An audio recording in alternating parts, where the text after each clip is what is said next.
Kanga, lepas tu Paya Besar. Bismillahirrahmanirrahim. Alhamdulillahirabbil alamin. Nahmaduhu wa nusalli ala rasulihil karim. Terima kasih kepada Yang Berhormat Speaker kerana mengizinkan saya untuk turut sama menyertai perbahasan yang bersejarah bagi meminda Perlembagaan Persekutuan Malaysia pada kali ini.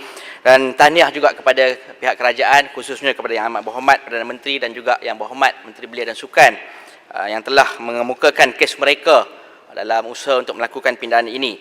Tidak dilupakan juga tahniah dan terima kasih kepada rakan-rakan pembangkang yang turut sama mengambil kesempatan sempena pindahan ini untuk menambah baik tuntutan pindahan-pindahan yang lain yang sekaligus mempercepatkan hasrat yang sebenarnya turut didokong oleh kami di bahagian kerusi penyokong kerajaan. Perkara pertama yang ingin saya sentuh ialah tentang hak mengundi. Pada hari ini kita mungkin mengambil mudah ataupun take for granted kerana kita hidup dalam negara demokrasi, kita membesar, kita dah tahu sistem sedia ada. Tetapi saya ingin merujuk semula pada hari ini jika kita mengambil setakat 2017 daripada data Pew Research mengatakan hari ini kita ada lebih kurang dalam 96 buah negara yang mengamalkan demokrasi. Tetapi sebenarnya daripada 96 buah negara ini 88 buah negara hanya mendakap demokrasi selepas Perang Dunia yang Kedua. Dan ini termasuklah negara kita Malaysia yang menyatakan komitmen kepada demokrasi melalui pemasyuran melalui pemasyuran kemerdekaan 1957 dan juga pemasyuran Malaysia 1963 yang turut menyumbang kepada statistik ini. Petunjuk utama sebuah negara demokrasi tentulah dengan adanya sistem pilihan raya di mana warga negara berpeluang untuk memilih wakil-wakil yang berkhidmat dalam bidang kuasa tertentu untuk bukan sahaja menjaga hal ehwal kebajikan warga negara tetapi juga untuk memastikan kedaulatan negara dipelihara secara aman, makmur dan sejahtera. Namun sejarah demokrasi bukanlah straightforward ataupun tidaklah lurus.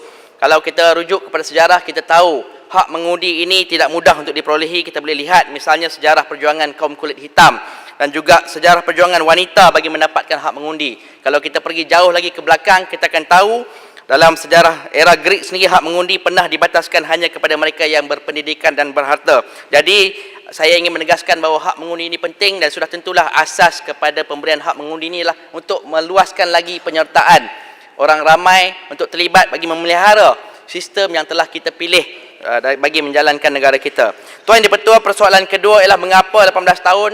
Saya fikir rata-rata kita di sini setuju tidak banyak persoalan. Ini sesuai dengan Akta Umur Dewasa 1971 ataupun Akta 21 yang telah lama digubal.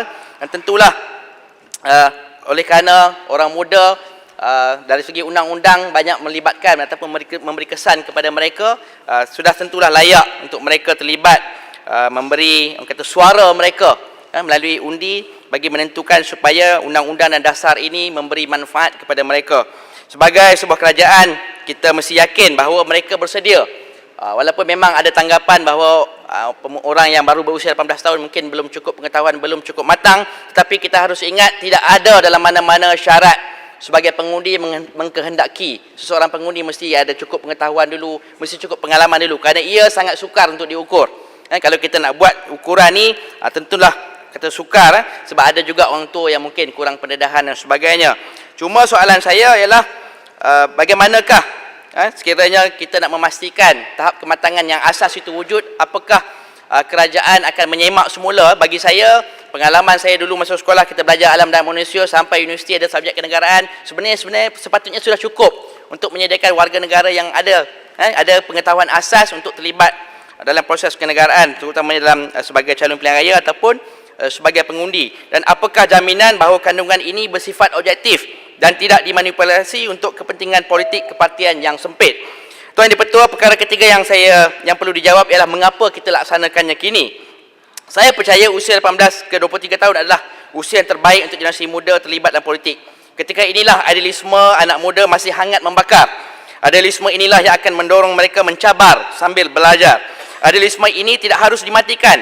Sebaliknya ia perlu didorong untuk menyuntik sense of purpose dengan izin kepada generasi muda. Dengan sense of purpose inilah mereka akan melihat diri mereka sebagai seorang yang mempunyai misi dan tujuan hidup yang lebih besar, mempunyai tanggungjawab terhadap diri sendiri dan masyarakat dan juga negara. Mereka tidak lagi akan hanya belajar untuk mengingat data, fakta ataupun peristiwa, tetapi akan penuh sedar bahawa mereka berpeluang untuk menyokong, menolak, mengubah, mencorak dan menentukan hala tuju negara secara bersama berdasarkan ilmu dan pengalaman semasa mereka. Ketika inilah potensi mereka akan digarap secara bersungguh-sungguh dan menyeluruh.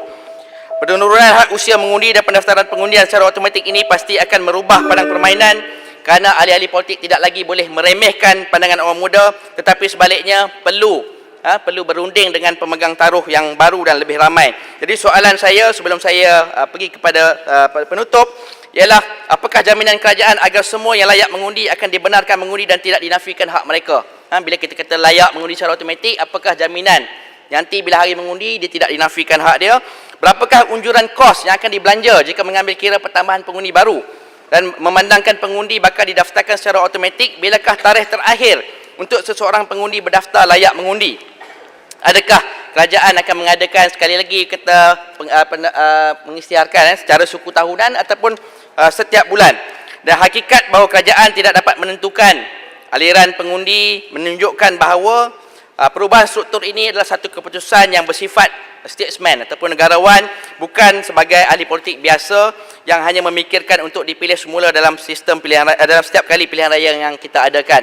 Saya percaya inilah satu perubahan struktur yang sangat baik untuk negara, untuk jangka masa panjang, dan sebagaimana kata-kata Winston Churchill, kata demokrasi sudahlah satu sistem terbaik daripada yang terburuk yang pernah dicuba. Jadi kita jangan jadikan kesempurnaan sebagai musuh kepada kebaikan.